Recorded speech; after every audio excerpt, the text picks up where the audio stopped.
Hey guys, I'm going to do a review of the film Shiver for my third day of the 31 Days of Horror. I didn't put up a video or do one yesterday because I had to attend like a sleepover for a birthday. So I will put two up today and I will try to put up one each day like I had originally planned. But Shiver stars Danielle Harris, who is, I guess, qualifies as a scream queen because she's been in a lot of horror movies, and I do like her a lot. Of course, she's been in movies since she was a kid, and I found this film at Redbox, I believe, because I thought the cover was interesting. And she plays Wendy, who's who's the secretary. She's not like, I'm trying to think of the word. She's not completely happy with the way her life's going. She still has to depend on her mom for financial support, and she is not moving up in her job, and she's just not super happy in her life right now. And also going on at the same time are a string of murders, all young women getting killed in different ways, and then every time a body's found, there's a body part missing, usually a head. And Wendy comes home one day and she gets attacked by the killer. He was in her apartment, but she's able to fend him off. She had a small knife and she escapes. She didn't see his face. She heard his voice, but she didn't, see enough to identify him. And she gets away. And the killer, because she was the only victim that he's went after that's gotten away, becomes obsessed with her.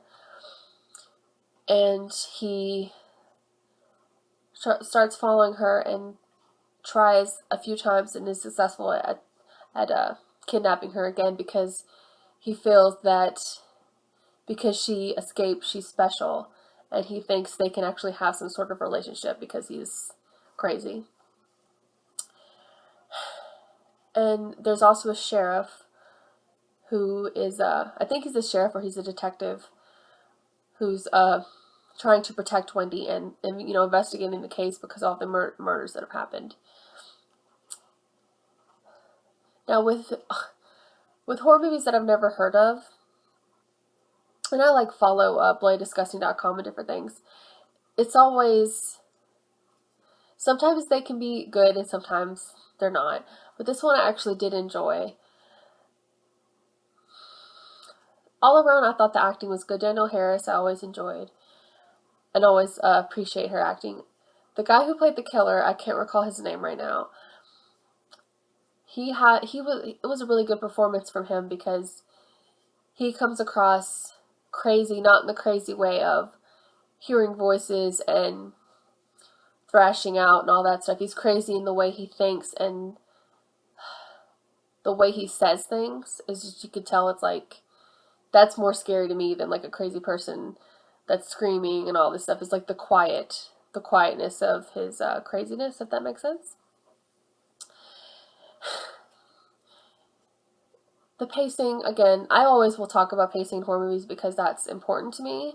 Just because if it's too quickly paced and stuff's happening all the time, it's not enjoyable to me. And if it's too slowly paced, it's not enjoyable to me.